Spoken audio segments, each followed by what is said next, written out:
नमस्कार, मैं दीपक शर्मा, मेरे यूट्यूब मंच पर आपका स्वागत है। दोस्तों, बिहार के निर्णायक चुनाव में मोदी और शाह के प्लान फेल होते दिख रहे हैं क्योंकि नीतीश कुमार फाइनली नींद से जाग गए हैं और पिछले 2 दिनों से, जब से सीटों का बंटवारा हुआ है, बवाल मचा है एनडीए में, पिछले 2 दिनों से 48 घंटों से Nitish Kumar close door meeting में बीजेपी पर बरस रहे हैं, बीजेपी पर नाराज हैं और आज उन्होंने एक ऐसी शर्त लगती है, नीतीश कुमार ने आज ऐसी शर्त रखी है कि मोदी और शाह की सांसें अटकी हुई हैं। आप कह सकते हैं all is not well in NDA, situation is becoming verse.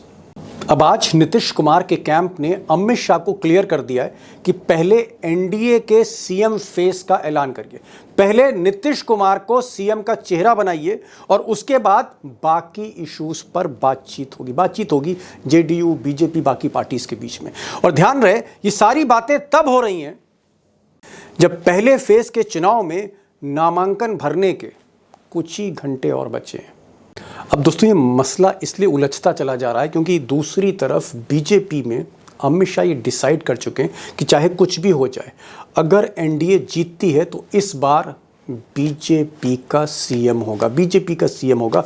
यानी अमित शाह का जो सारा प्लान है, जिस तरह से संजय झा को, लल्लन सिंह को उन्होंने अपनी गोद में बैठाया, जेडीयू का रिमोट अपने हाथ में लिया, सारा प्लान अमित शाह का यही है कि नीतीश कुमार को किनारे करके, नीतीश कुमार का लाभ लेके किसी तरह से चुनाव जीता जाए और बीजेपी का सीएम बनाया जाए। ये उनका प्लान है। अब सवाल ये है कि अमित शाह अपने प्लान से पीछे नहीं हटते, 2 कदम पीछे नहीं हटते।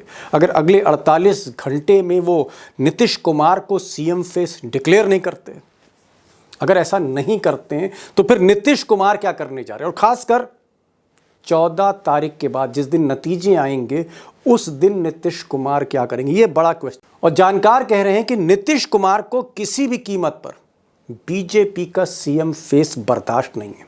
इसके लिए वो कोई भी कदम उठा सकते हैं, कुछ भी कर सकते हैं, किसी सीमा तक जा सकते हैं। नीतीश कुमार जब तक से जिंदा है, होश में है, पॉलिटिकली सीएम बीजेपी का बर्दाश्त नहीं कर सकते हैं। वो भले तेजस्वी यादव को बना देंगे, भले सीएम तेजस्वी को बना देंगे, बिलारी साहब क्या बोल रहे हैं आप? मैं बोल रहा हूं, तुम्हारी जिम्मेवारी से बोल रहा हूं और 45 बरस यहाँ कवरेज करने, मैंने राजनीति समझने के बाद बोल रहा हूँ। नहीं बनने देंगे, मैं उनकी मिजाज को जानता हूँ, बहुत बढ़िया से जानता हूँ। अब नीतीश कुमार को बीजेपी का सीएम बिल्कुल बर्दाश्त नहीं है और इसलिए वो कुछ भी कर सकते हैं, तेजस्वी तक को मौका दे सकते हैं सीएम बनने का। ये उनका इस वक्त माइंडसेट है, जो कन्हैया साहब बता रहे हैं, उनके बहुत करीबी रहे हैं, कई बरसों से करीबी रहे हैं। अब सवाल ये है कि नीतीश कुमार को लेकर हर तरह की अटकलें लगाई जा रही हैं, खासकर उनके स्वास्थ्य को लेकर, तबीयत को लेकर। कुछ लोग कह रहे हैं कि वो बीमार हैं, मनोदशा ठीक नहीं है, कुछ कह रहे हैं कि साहब उम्र दराज हैं। लेकिन सच्चाई यह है कि जब से नीतीश कुमार को बीजेपी का गेम पता लगा है, अमित शाह की चाल पता लगी, सारा खेल खुल गया उनकी आंखों के आगे, तब से नीतीश कुमार प्रोएक्टिव हो गए, सबकी क्लास ले रहे हैं और खासकर संजय झा और लल्लन सिंह की। अब नीतीश कुमार ने जेडीयू की कोर ग्रुप की बैठक में, बंद कमरे की मीटिंग में, क्लोज डोर मीटिंग में हंगामा खड़ा कर दिया। खासकर लल्लन सिंह को टारगेट किया, विजय चौधरी को टारगेट किया, संजय झा को टारगेट किया, जो डील कर रहे थे उनके बिहाफ में अमित शाह से। इसका डिटेल मैं आपको आगे और बताऊंगा, लेकिन नीतीश कुमार ने इस मीटिंग में 3 बुनियादी सवाल उठाए और ये सवाल वाकई बेहद अहम है अगर आप जेडीयू के पॉइंट ऑफ व्यू से इस चुनाव को देखते हैं, एनडीए को देखते हैं। पॉइंट नंबर 1, नीतीश कुमार ने संजय झा से कहा कि जब आप निगोशिएट कर रहे थे और जिस वक्त बीजेपी यानी अमित शाह के बिहाफ पर ये जो सीटें थी, जेडीयू की जो परंपरागत सीटें थी, पुरानी सीटें थी, ये चिराग पासवान को लुटाई जा रही थी, हमारी सीटें काटी जा रही थी, तब आप क्या कर रहे थे? और सवाल वाकई अहम है कि जेडीयू की पुरानी सीटें क्यों काटी गईं? और जब नीतीश कुमार ने सीटों का ब्रेकअप देखा और उन्हें यह पता लगा कि ज़्यादातर सीटें, जेडीयू की सीटें चिराग पासवान को दी गई, तो नीतीश कुमार ने आपा खो दिया। बहुत कुछ उन्होंने कहा, बहुत बुरी तरह से आप कह सकते हैं झकझोर दिया संजय झा को। नीतीश का असली सवाल यह था कि जब ये सीटें चिराग पासवान को दी जा रही थी तो आप चुप क्यों थे, आप क्यों सरेंडर कर रहे थे अमित शाह के आगे? और जो तीसरा सवाल था वो नीतीश कुमार के वफादारों ने ही पूछ लिया संजय झा से और बाकी लोगों से कि भाई अमित शाह की ऐसी कौन सी मजबूरी, ऐसी कौन सी वजह है कि नीतीश कुमार जैसे सीनियर लीडर को तमाम आश्वासन के बाद सीएम फेस डिक्लेयर नहीं किया जा रहा, क्यों नहीं डिक्लेयर किया जा रहा? और ये सीएम फेस उनको डिक्लेयर करना पड़ेगा, ये शर्त तो माननी ही पड़ेगी, वरना कोई मतलब नहीं है साथ साथ चुनाव लड़ने का। दोस्तों, बिहार में एनडीए का मतलब अगर देखा जाए तो जेडीयू और बीजेपी है, दोनों ही बड़ी पार्टी हैं, हालांकि कुछ छोटी पार्टियां भी हैं, लेकिन दो बड़ी पार्टियों में अगर टकराव है और खासकर एक तरफ नीतीश कुमार हैं, अमित शाह और मोदी हैं दूसरी तरफ, तो आप समझ सकते हैं कि एनडीए में इस वक्त क्या हाल है, इस वक्त क्या हाल है और किस तरह से वहाँ पर आग धधक रही है अभी भी। अमित शाह पिछले 72 घंटे से इस आग को बुझा नहीं पाए। देखते हैं आगे क्या होता है। फैसला अब अमित शाह को ही लेना है कि नीतीश कुमार को सीएम फेस बनाना है या नहीं बनाना है। पिछले 6 महीने से चाहे नरेंद्र मोदी हो या अमित शाह हो, ये सवाल टाल रहे थे कि सीएम फेस कौन होंगे। नीतीश कुमार के नाम पर अभी तक अमित शाह चुप हैं। देखते हैं आगे क्या होता है। क्या वाकई अमित शाह प्रिपेयर्ड हैं और पटना आकर वो प्रेस कॉन्फ्रेंस कर नीतीश को सीएम फेस डिक्लेयर कर देते हैं? ये तो प्रेशर ही बताएगा कितना प्रेशर है इस वक्त बीजेपी पर। लेकिन जब से नीतीश कुमार की ये जो खबरें हैं, जो क्लोज डोर मीटिंग में जिस तरह से वो आग बबूला हुए, ये खबरें लीक होने लगी, विपक्ष भी मज़ा ले रहा है। और आज तेजस्वी यादव ने जब वो नामांकन भर रहे थे, उन्होंने आज जमकर तंज कसा जेडीयू पर। उन्होंने कहा कि 3 लोग हैं जेडीयू में, लल्लन सिंह हैं, विजय चौधरी हैं, संजय झा हैं, जो बीजेपी की गोद में बैठे हैं और बीजेपी ने इस पार्टी को यानी जेडीयू को हाईजैक कर लिया है। जनता दल यूनाइटेड नीतीश कुमार जी नहीं चला रहे, बल्कि लल्लन सिंह चला रहे हैं, संजय झा चला रहे हैं और विजय चौधरी चला रहे हैं। और जिस तरह से अमित शाह वर्सेस नीतीश कुमार इस गेम की चर्चा हो रही है पटना में और शहर में, बिहार में, बाकी लोग भी मज़ा ले रहे हैं। इंडिपेंडेंट एमपी सांसद, कई बार के सांसद पप्पू यादव ने तो यहाँ तक कैमरे पर कह दिया कि नीतीश को फिनिश करने की तैयारी कर रही है बीजेपी। बीजेपी की जो सबसे बड़ा परेशान आत्मा है मुख्यमंत्री बनने की, ये तो जनता के सामने आ गए कि कितने लोभी लालची हैं ये लोग।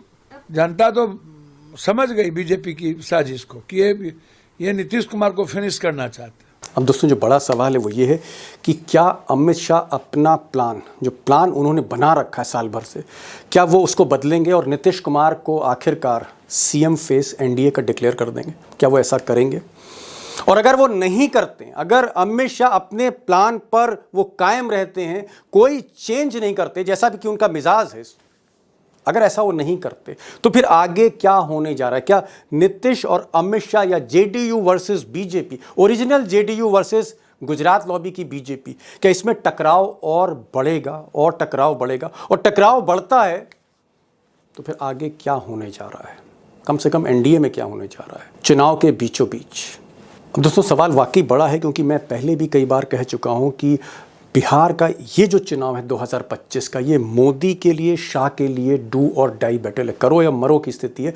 इसलिए है क्योंकि अगर ये चुनाव हाथ से निकला तो मोदी पे जो प्रेशर है और ज़्यादा बढ़ जाएगा। डोमेस्टिक प्रेशर, फॉरेन प्रेशर, अर्थव्यवस्था का प्रेशर, आरएसएस का प्रेशर और बीजेपी के अंदर जो बगावत है उसका प्रेशर, सारे प्रेशर चारों तरफ से बढ़ेंगे।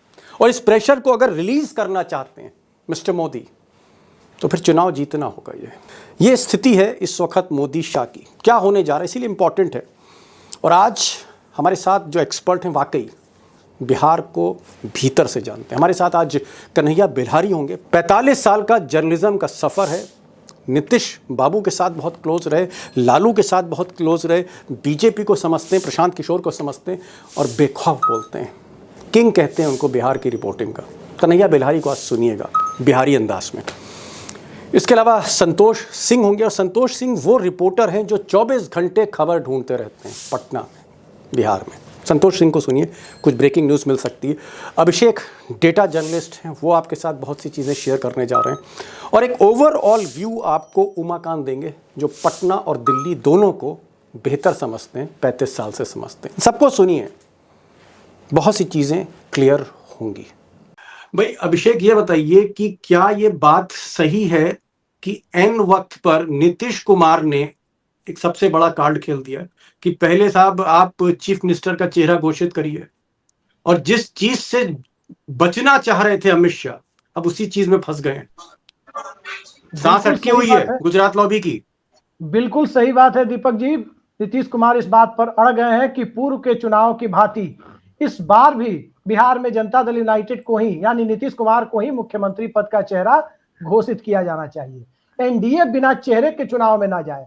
और जब अमित शाह ये कहने में नहीं हिचकते कि 2024 छोड़िए 2029 में भी नरेंद्र मोदी ही पीएम कैंडिडेट होंगे, तो 2025 में नीतीश कुमार सीएम कैंडिडेट होंगे, ये कहने में उन्हें क्या दिक्कत है?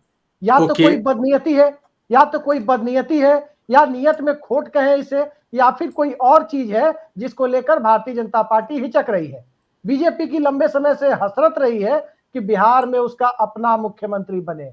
अब भारतीय जनता पार्टी इस मौके पर इसे चूकना नहीं चाहती। उसे नीतीश कुमार के कोर वोटर का वोट भी चाहिए और नीतीश कुमार को किनारे लगाने की पूरी कवायद करने का मौका भी चाहिए। इस चीज को जी। नीतीश कुमार भाप गए हैं और बिहार के वोटर के बीच ये बहुत तेजी से सर्कुलेट हो रहा है कि भारतीय जनता पार्टी नीतीश कुमार को किनारे लगाने वाली है। जी, हमारे साथ बिहार के रिपोर्टिंग के किंग बैठे हैं, कन्हैया बेलारी साहब। बेलारी साहब, मैं ये जानना चाह रहा हूं कि भाई ऐसा क्या अमित शाह के लिए क्या दिक्कत है? भाई नीतीश कुमार हैं, बड़े भाई की भूमिका में हैं, सबसे बड़ा चेहरा है। अगर वो सीएम चेहरा घोषित कर देंगे तो कौन सा फर्क पड़ जाएगा? कौन सी परले आ जाएगी? कौन सी कयामत आ जाएगी? अमित शाह क्यों हिचक रहे हैं? कर दे, कौन सी बड़ी बात है? अरे भाई वो से समझिए, जो रणनीति वो लोग बनाए हैं बिहार में, वो अपनी सरकार चाहते हैं, उनकी मंशा बहुत दिनों से है कि बिहार छूटा हुआ है, 20-22 स्टेट में अपना बना लिया। बिहार जो है जरूरी है, क्योंकि बिहार और यूपी से होकर के ही दिल्ली पहुंचता है आदमी। अगर यहाँ दो फिट कर लिए तो बहुत दिनों तक हम भी 70, 75, 80 वर्ष तक राज कर सकते हैं इंडिया में। इसलिए वो चाहते हैं पूरा कंट्रोल बिहार में। लेकिन नीतीश कुमार भी खिलाड़ी आदमी हैं, वो समझ जाते हैं, पकड़ लेते हैं। अब यही है कि उनका ऑल द टाइम टावर नहीं पकड़ता है, लेकिन जब पकड़ता है टावर तो वो समझिए किसे पूछने लगते हैं। अब जैसे परसों पकड़ लिया टावर, और जब टावर पकड़ लिया तो उन्होंने पूछना शुरू किया कि कैसे हो गया है, इसका टिकट कहाँ चला गया, कौन ले लिया, कैसे उसको मिल गया, कहाँ है ये सब, आओ। वो बेचारे मंत्री रत्नेश सदा भुकार पार करके रोने लगा, हमारा क्या टिकट रोने चला लगा गया, मंत्री? हमारा टिकट। मंत्री भुकार पार के रोने लगा भाई, रोने लगा। जैसे रोता है आदमी, जैसे शादी में लड़की जाने लगती है, बाप को पकड़ करके भुकार पार कर रोने लगती है, वैसे रोने लगा। मंत्री तब मनीष वर्मा के पास जाकर के, उसको तो सीएम के यहाँ घुसने भी नहीं दे रहे थे ना, क्योंकि जो टोटल कंट्रोल है भूंजा पार्टी का और एक दो वहां स्टाफ है, वहां तो घुसने ही नहीं देते उन्हीं के। हाँ, किसको जाना है वहां पर, अच्छा चलिए जाइए इनको। अब वहां पर मैंने वहां, अब तो मुख्यमंत्री से मिलने के लिए आपको भूंजा पार्टी से लेना पड़ेगा परमिशन, एक दो उसमें अधिकारी भी हैं। और आपको वहां हमारे जो सूत्र बताते हैं कि अब कुछ और भी देना पड़ता है एक दो आदमी को, तो आप जा सकते हैं। समझ, अब क्या देना पड़ता है जी। पता नहीं, अब बहुत ज्यादा खोल करके बताना भी ठीक नहीं होता है भाई, हम लोग भी पत्रकार हैं, क्या चाहते हैं आप। अब एकदम कंट्रोल है उनका। अब एक रणनीति के तहत वो किसी भी तरह बीजेपी की सरकार को लानी है, बीजेपी का सीएम चाहिए यहाँ पर। लेकिन नीतीश कुमार, मैंने कहा कि पकड़ लिए। अब पकड़ लिए तो पूछा पूछी होने लगी। अब पूछा पूछी में बुलाने लगे, पहले 1 घंटा पहले ललन सिंह को बुलाया, मैंने कार्यकारी अध्यक्ष को आने के 1 घंटा पहले इनको बुला लिया था उन्होंने। तो ये अपना, उससे पहले उन्होंने विजय कुमार चौधरी से फोन पर भी बात किया। विजय कुमार चौधरी कह के, हम सर हमारी स्थिति यही है। फिर परसों दिन शाम में विजेंद्र यादव को भी बुलाया था उन्होंने, जब उनको पता चला। तो परसों शाम ही से गर्म हो गए, तो जब पता चला था उनका, वो भी कहे कि हमसे कहाँ कुछ पूछा जा रहा है। जबकि ये हुआ था, मुख्यमंत्री ने कहा था कि विजेंद्र यादव से भी आप लोग सलाह मशवरा लीजिएगा, जब भी कैंडिडेट का चयन होगा, कोई बड़ा डिसीजन होता है। कहाँ कोई लेता है, या तो डिसीजन 3-4 आदमी ले रहा है। जी, तो ये भी बिलारी साहब, एक बात अगर मैं आपसे पूछूं, दिल से पूछना चाह रहा हूं, और मुझे लगा कि आपसे बेखौफ कोई आवाज नहीं है पाटलिपुत्र में, क्या अमित शाह ने पूरी पार्टी, पूरी जेडीयू, जिसको आप इतने बरसों से देख रहे हैं, मुट्ठी में कर ली है अपने? मुट्ठी में है अमित शाह की पार्टी जेडीयू। मैं ऐसा नहीं कहता हूं कि पूरी पार्टी मुट्ठी में कर ली है, लेकिन इतना मैं कह सकता हूं कि दो तीन जो टॉप लीडर हैं उनके शरीर में मोदी और अमित शाह की आत्मा ज्वाइंटली घुस गई है।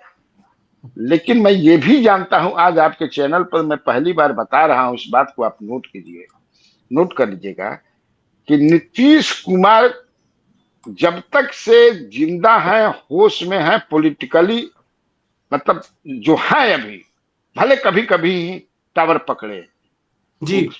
सीएम बीजेपी का बर्दाश्त नहीं कर सकते हैं। वो ओ माय भले गॉड, तेजस्वी यादव को बना देंगे, भले सीएम ओ माय गॉड, तेजस्वी को बना देंगे, बिलारी लेकिन साहब क्या बोल रहे हैं बीजेपी का आप? सीएम नहीं। मैं बोल रहा हूं तो बड़ी जिम्मेवारी से बोल रहा हूं, और 45 बरस यहाँ कवरेज करने, मैंने राजनीति समझने के बाद बोल रहा हूं। नहीं बनने देंगे, मैं उनकी मिजाज को जानता हूं, बहुत बढ़िया से जानता हूं। जब आप बताइए, ये जब जब कह रहे हैं कि जब आप, उन्होंने कल कहा, क्या कहा कि जब जी। आप लोगों को पार्टी ही बर्बाद करनी है तो अकेले लड़ जाओ चुनाव, लड़ जाओ अकेले, कर दो बर्बाद, कर दीजिए आप लोग बर्बाद। मैं तो ऐसा नहीं समझता था, कर दीजिए बर्बाद, फिर ये सब क्या करने के है, इतनी सीटें कैसे ये सब बातें हुई हैं, तो आप समझ, इसीलिए मैं बता। ओके ओके, मैं आ रहा हूँ जरा। संतोष जी, भाई एंटीना तो आपका भी है, सारे रडार पे सारे नेता आपके पास भी हैं। मुझे ये बताइए, जो बिहारी साहब ने कहा, जो किंग बोला, बिहार का रिपोर्टिंग का किंग कह रहा है कि नीतीश कुमार को बर्दाश्त नहीं होगा अगर अमित शाह ने किसी सम्राट चौधरी को सम्राट बना दिया, वो फिर तेजस्वी को बना सकते हैं। क्या वाकई इस वक्त नीतीश नाराज हैं, मैं रोक रहा बेहद हूं। नाराज हैं? मिस्टर संतोष, देखिए, कन्हैया बेलारी सर यहाँ मौजूद हैं तो बहुत कुछ के वो गवाह भी हैं। ऐसा नहीं है कि वो सिर्फ पत्रकार ही हैं। अरे हमें एक पता है, वो बात, चाय भी पीते हैं और वो चना लैया दिखाते हैं नीतीश कुमार के साथ, हमें सब नीतीश पता है और उनके बारे लालू, में। नीतीश लालू में जो एग्रीमेंट है ना, उसको ही समझ रहे हैं कि हम्म, दोनों एक दूसरे को जिंदा रखना चाहते हैं, क्योंकि दोनों का प्राण वायु एक ही है। एक मरा तो दोनों दूसरा भी मर जाएंगे, इसलिए उसको बचाए रखना है। तो ये तो तय है कि बीजेपी के मुख्यमंत्री बनने की बात जिस दिन होगी ना, उस दिन खोप सहित कबूतरा ही नवा कर देंगे नीतीश कुमार, ये तो तय है। बहुत इतना जल्दी तख्ता पलट बिहार में नहीं होगा। लेकिन एक बात जो 2-3 दिनों से जो बातें चल रही थी, लेकिन नीतीश कुमार के अगर राजनीतिक शैली को देखिएगा ना, तो वो चुनते हैं कि किसकी करना है। और सवाल है कि संजय झा बीजेपी का ही न पैरोकार करेगा। आप संजय झा को कहे कि बीजेपी से बात करिए। जिस समय में आप गठबंधन तोड़ के आए इधर, तो उस दौर में वीरेंद्र बाबू को आप आरोपित करते थे, इन्हीं लोगों के कहने पर जो है सब चले गए वहां, और उधर गए तो कहने लगे कि संजय झा हरिवंश जी के कहने पर हम चले गए। तो ये इनकी राजनीतिक शैली है। जैसे आरसीपी का खेल तमाम हुआ उस दौर में, अब संजय झा का टारगेट संजय झा है। हाँ, संजय झा का खेल तमाम करेंगे। लेकिन ऐसा नहीं है कि बिना उनके जानकारी का 103 से 101 हो गया था जी। सीट को लेकर एक और साजिश भी हो सकती है। एक बात और समझ लीजिए भाई, ये क्योंकि संघ है इसके पीछे और बीजेपी है। नीतीश कुमार को जो बीमार दिखाया जा रहा था, या बीमार है वाकई में, कह के एंटीना खड़ा हो गया, ये भी एक खेल हो सकता है कि बिहार के पब्लिक डोमेन में ये दिखाया गया हो। क्योंकि जो सीट हम लोग लोजपा चलाए थे ना, वो वहीं से आया था, कि कोई आधिकारिक लिस्ट नहीं था, वो लिस्ट ठीक है, बीजेपी के दफ्तर से आया था। और उसके बाद जो खबर आने लगी कि ये सीट ले लिए, ये सीट ले लिए, ये सीट ले लिए, ये भी मत समझिए कि ये पब्लिक इमेज बनाने की भी कोशिश होगी कि नीतीश कुमार जो भी पुराने संजय झा मिजाज could be the next target. Sanjay Jha RCP Singh की तरह अगले टारगेट हो सकते हैं। सारा ठीकरा उनके सर पर फूट सकता है। नीतीश कुमार नाराज है। उमाकांत जी, 35 वर्षों से आप राजनीति देख रहे हैं और पिछले 30 वर्षों से नीतीश कुमार को जानते हैं। मुझे ये बताइए कि नीतीश कुमार ने क्या दुखती रग पकड़ ली है गुजरात लॉबी की, अमित शाह की और मोदी की, और अब समझ भी नहीं आ रहा अमित शाह को कि करें तो क्या करें, जाएं तो जाएं कहां? ऐसी स्थिति अमित शाह की। देखिए, मैं ये मानता हूं कि नीतीश कुमार इनसे छोटे खिलाड़ी नहीं है। नीतीश कुमार को मैं 1989 से जानता हूं, जब वो विश्वनाथ प्रताप सिंह के साथ राज्य मंत्री थे। हमारे सामने ओथ हुई थी वीपी सिंह जी की, शरद यादव, इन दोनों की ओथ हुई थी। मैं ये मानता हूं कि नीतीश कुमार की पार्टी को ये बात बखूबी पता थी कि हमको आइसोलेट कर रहे हैं, हमको अलग थलग कर रहे हैं, और वो एक मौके की तलाश में थे। पहले लिस्ट वाला इश्यू था, लिस्ट वाले इश्यू पर उन्होंने गर्दन दबाई, और गर्दन दबा के जब बाप बाप करने लग गए तो उसके बाद इन्होंने दूसरा चैप्टर खोला। ये चैप्टर खोला कि मैं लीडरशिप वाला। अब मैं आपको बहुत क्लियर कट बता दूं कि नीतीश कुमार की पार्टी के 2 लोग थे उसमें, ललन सिंह एंड संजय झा। ये लोग एक पब्लिक फेस टाइप के हैं जिनका न्यूसेंस क्रिएट होता है। एकदम इन्होंने ये बोल दिया, वो उससे मिले, इन्हीं की खबर बनती है, बाकी लोगों की खबर ही नहीं बनती।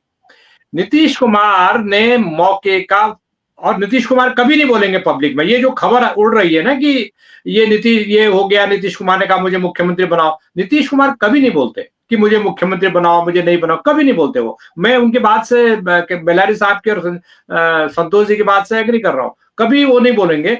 उनके भीतर से जो बात आई होगी वो कहीं ना कहीं डिस्कस हुई है, पार्टी के भीतर, फोरा के भीतर डिस्कस हुई है कि इनका एक खाल उतर गई है, अब दूसरी खाल जो बचा हुआ है उसको भी उतारो।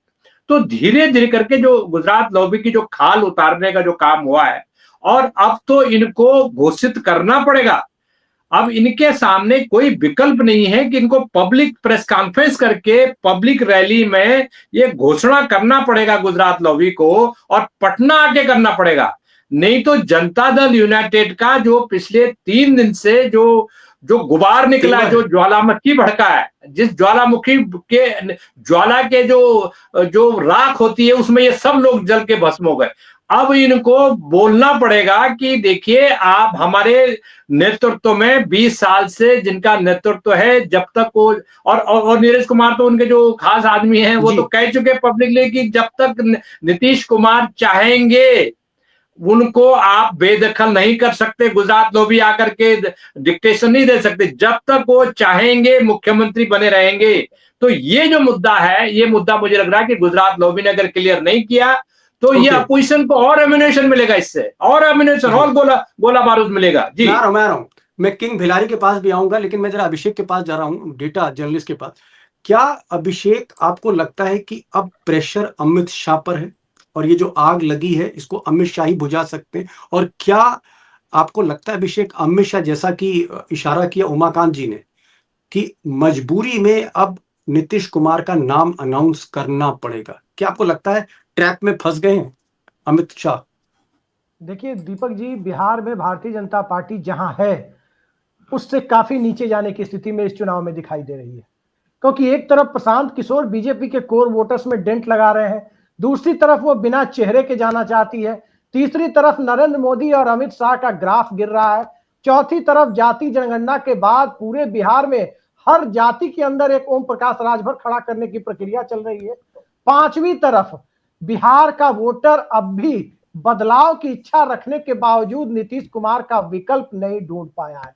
और इन सब के बीच भारतीय जनता पार्टी बिहार को मध्य प्रदेश और महाराष्ट्र की तरह से ट्रीट करना चाहती है। वो संभव नहीं है। नीतीश कुमार की पार्टी और नीतीश कुमार का कोर वोटर, बहुत ज्यादा संभावना है कि जितनी 3 दिनों में जितना रायता फैला है उसके बाद भारतीय जनता पार्टी को वोट नहीं देने जा रहा है। अगर इसको नीतीश कुमार को सीएम कैंडिडेट डिक्लेयर नहीं किया गया, एनडीए की तरफ से क्लैरिटी नहीं हुई कि बिहार में आखिर इस चुनावी बारात का दूल्हा नीतीश कुमार है या नहीं है, ये बात क्लियर कट बताना होगा। अगर नहीं बता पाए तो बिहार में भारतीय जनता पार्टी हर विधानसभा सीट पर 14 से 16% वोटों से वंचित होने जा रही है। जी कन्हैया साहब, मान लीजिए मोदी और अमित शाह कहते हैं कि भाई हम अभी भी सीएम फेस नहीं बनाएंगे, मतलब वो डिक्लेयर नहीं करते नीतीश कुमार को, जिस तरह तक अब तक उनकी प्लानिंग रही है, क्योंकि अमित शाह ने किसी भी फोरम पर, किसी भी मंच पर, किसी भी कैमरे पर नीतीश कुमार का नाम नहीं लिया, और ये प्रक्रिया आज से नहीं है, पिछले 6-7 महीने से मैं देख रहा हूं। अगर अमित शाह नाम नहीं लेते, जो उनका डिजाइन है, जो उनका प्लान है, तो फिर अगला पैतरा नीतीश कुमार का क्या होगा? क्योंकि आप नीतीश कुमार को भीतर से जानते हैं, फिर क्या होने जा रहा है बिहार में? नाम अगर नहीं लेंगे, जिस पिछली बार की तरह, पिछली बार तो उन्होंने नाम लिया था, अगर इस बार नाम नहीं लेते हैं तो नीतीश कुमार ऐसा थोड़े है कि अभी जो गठबंधन के साथ है उसको छोड़ देंगे। चुनाव के समय वो छोड़ने नहीं जा रहे हैं, और आप नीतीश कुमार बारे में मैं क्या, सब लोग जानते हैं कि क्या है। 14 नवंबर के बाद उनके बारे में कहा जाता है कि 50 गो चाणक्य मर जाएंगे तब एगो नीतीश कुमार पैदा होते हैं। वो ओहो। चाणक्य की क्या है चीज, हाँ ये कहावत है यहाँ बिहार हम लोग उनके रीवा में कहते चाणक्य उनका माता है। वो चुपचाप रहेंगे, जैसे कैसे कल अचानक सब कुछ हो गया, बहुत कुछ गुस्से ठीक में आ हो गया, गए। सब कुछ ठीक। हाँ मतलब सब कुछ ठीक नहीं हुआ लेकिन बहुत कुछ ठीक तो हो ही गया, समझ ना। और अभी भी वो चिराग वाला भूलते नहीं है। जब बढ़िया से चल तो वो जो 2020 का दंश है, घाव है, वो भरा नहीं है। वो कचोटता है, कोसता, माने बहुत वो होता है। लेकिन आपका सवाल दूसरा था, तो वो शांत रहेंगे, बिल्कुल शांत रहेंगे। और उचित समय पर आप देखिएगा कि वो क्या करते हैं, बनाना ही पड़ेगा इनको, भले ये अनाउंसमेंट नहीं करे। और मैं फिर वही आपके जवाब को ले जाता हूं, नहीं तो फिर जो है ये भागेंगे उधर, सीएम कुछ दिन रह करके फिर तेजस्वी को दे देंगे, नहीं तो इनको बनाना पड़ेगा। मतलब और कोई आप कह रहे हैं कि विकल्प नहीं है इस वक्त अमित शाह के पास और मोदी के पास, डिक्लेयर करना ही पड़ेगा सीएम फेस नीतीश को, बिलारी साहब? नहीं भी कर सकते हैं। अब नीतीश कुमार चुपचाप देखते रहेंगे, अब जाएंगे भी कहीं नहीं भी कर सकते हैं। लेकिन अपने पत्ते बाद में खोलेंगे ये आप कह रहे हैं? हाँ हाँ हाँ, वो चाहते हैं कि माने वो मुझे भी ये सूचना मिली है कि इस पर कुछ बात हुई है। लेकिन असल में है क्या कि देखिए, नीतीश कुमार जो पहले नीतीश कुमार थे, पहले नीतीश कुमार रोज 2 घंटा, संतोष जी भी यहाँ है हम लोग, 2 घंटा डेली अखबार सुबह पढ़ते थे, ये जान लीजिए, डेली टिक लगाते थे। कहीं कोई ऐसी खबर है जरा बात कराओ तो कैसे ही हो गया जी, कैसे हो गया ये जी, कैसे हो गया ये जी। फिर जो है, जो भी टेलीफोन करता था उनके यहाँ एक रजिस्टर पर नोट होता था, नाम, मोबाइल नंबर, मिलिएगा कि टेलीफोन पर बात कीजिएगा। नीतीश कुमार के यहाँ जाता था, फिर नीतीश कुमार उसको देखते थे, फिर ठीक अपने, हाँ इससे बात कराओ, इनसे बात कराओ, इनसे, इनको बुला लो, उनको बुला लो। अब सब कुछ नहीं है वहां, अखबार भी नहीं पढ़ते हैं। लेकिन अभी भी आप कह रहे हैं कि तबीयत बीच बीच में नासाज होती है, लेकिन तबीयत अभी भी कहीं ना कहीं नीतीश कुमार की ठीक है, हाँ राजनीति करने लायक है। पहले जैसा कंप्लीट मतलब नहीं है। अब राजनीति करने लायक तो ही है, राजनीति करिए, क्योंकि उनके पास इतना यार वोट बैंक है ना, इतना वोट बैंक है। आप क्या समझते हैं नीतीश कुमार को? लालू के बाद अगर कोई व्यक्ति यहाँ वोट बैंक है strong, that is Nitish Kumar. और कौन है यहाँ पर? जी, महिला है, आप पूछिए मत। अब जो उन्होंने किया है, टर्निंग अराउंडिंग जो हुआ है बिहार में, लालू ने क्या किया? हम लोग लालू के बारे में ही ना कहते हैं कि उन्होंने गरीबों को आवाज दी, इससे आगे तो कुछ किया नहीं। अब सही भी है कि गरीबों की आवाज दी, तो हम लोग के दरवाजे पर भी चौकी रखते थे हम लोग, उन लोग के बैठने के लिए, जी। अपने लिए खाटी रखते थे। अब खाटी हम लोग हटा दिए, सब चौकी हो गया उन लोग ये उन्होंने आवाज दी। नीतीश ने तो किया, दिखता भी है। लेकिन जी। जो जेनजी है, जो जेनजी है वो समझ सकते हैं कितना 50 से वो अब इनको कहता है कि नहीं अब इनको जाना चाहिए, अब ओके, इनको जाना है। लेकिन फिर भी वोट बैंक तो है। समय खत्म हो रहा है, 30-30 सेकंड बचे। मैं कन्हैया जी से आ रहा हूँ, फिर मैं लखेड़ा साहब को बताऊंगा, फिर लास्ट में अभिषेक पर। 30-30 सेकंड का वक्त है। 30 सेकंड बिलारी साहब, आपको इस वक्त की स्थिति, एनडीए में जूतम पैजार चल रही है, रायता फैला हुआ है, उधर महागठबंधन को भी अभी बहुत कुछ चीजें करनी। इस वक्त प्रशांत किशोर भी एक शक्ति केंद्र के तौर पे उभर रहे हैं। अभी आपको क्या लगता है बिहार में कौन आगे चल रहा है, कौन पीछे? क्या आपको कड़ा मुकाबला दिखता है या आपको लगता है एज जो है एनडीए को? What you see sir right now, Bihar में आपको क्या लग रहा है इस वक्त चुनाव में? देखिए, अब भी मुझे लग रहा है बिहार में महागठबंधन का एज है।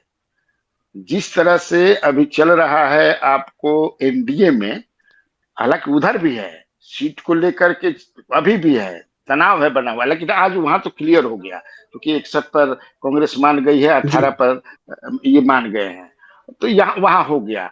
लेकिन था यहाँ तो अब जीतन राम मांझी कह रहे हैं कि हम चिराग पासवान की 2 सीट है उस पर खड़ा कर देंगे। और यहाँ जो है चिराग पासवान बेचारे जो है उनको पते नहीं है, 29 को घोषणा कर देंगे, लेकिन कौन कौन सीट है क्योंकि उस पर 4-5 पर बीजेपी कैंडिडेट दे दी, 4-5 पर नीतीश कुमार ने दे दिया सिंबल, तो उनका कौन है, बेचारे परेशान है। और लेकिन ओके इस तरह का उधर नहीं है, इस तरह का उधर नहीं है। लेकिन हमको लगता है कि एज है महागठबंधन का, और as a chief ministerial face जो है तेजस्वी यादव, माने धीरे धीरे हर समाज और खासतौर फ्रंट से रनर युवा है। में हाँ एक्सेप्टेबल है एकदम।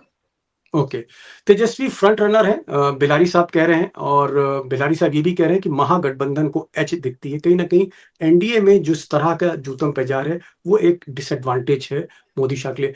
लखेड़ा साहब, कौन आगे है कौन पीछे है, मुकाबला फंसा हुआ है, जो भी आप कहना चाहें, 30 सेकंड आपके पास भी है।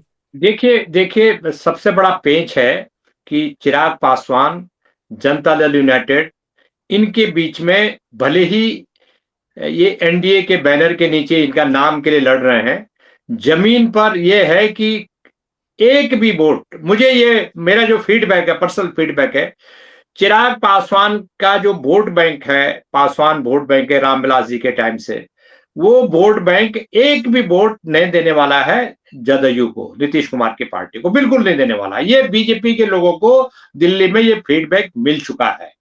और जनता दल यूनाइटेड के पास तो पूरी मशीनरी है, उनके पास तो कार्यकर्ता भी है, गांव में कार्यकर्ता है, वो भी लोजपा को वोट नहीं देने वाले, ये भी भाजपा वालों को पता है और सारे एनडीए के कर्ता धर्ता को पता है।